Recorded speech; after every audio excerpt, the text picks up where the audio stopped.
Herkese salam. Gəlin bugün birlikdə mətn oxuyub onu tərcümə edək. Birinci cümləmiz.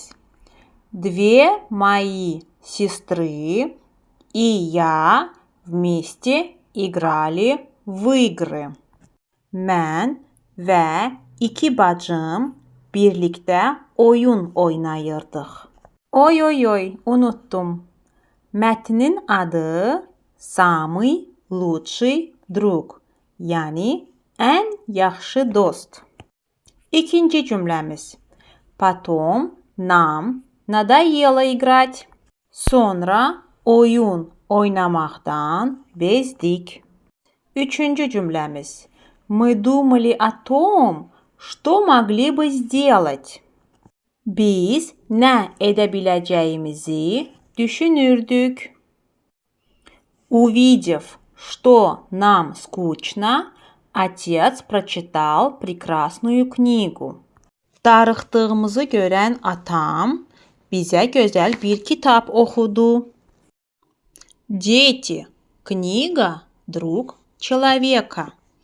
Uşaqlar, kitablar insanların dostudur. Каждый обязательно должен читать книгу. Hər kəs mütləq kitab oxumalıdır. Если мы не прочитаем книгу, мы так и останемся в неведении и невежестве, сказал он. Kitab oxumasaq, məlumatsız və cahil qalarıq, dedi ata. Когда я вернулся из школы, на следующее утро мы с мамой зашли в книжный магазин. Mən də səhəri günü məktəbdən qaydanda anamla kitab almağa getdim. Я купил несколько книг для своих сестер и для себя. Bacılarım və özüm üçün bir neçə kitab aldım. В этот вечер мы долго читали книги. Axşam evdə kitab oxuduq.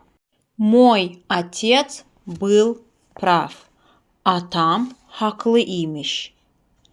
Книга – лучший друг человека. Kitab insana ən yaxşı dostdur. Этот день мы никогда не забудем. Bu günü biz heç vaxt unutmarıq.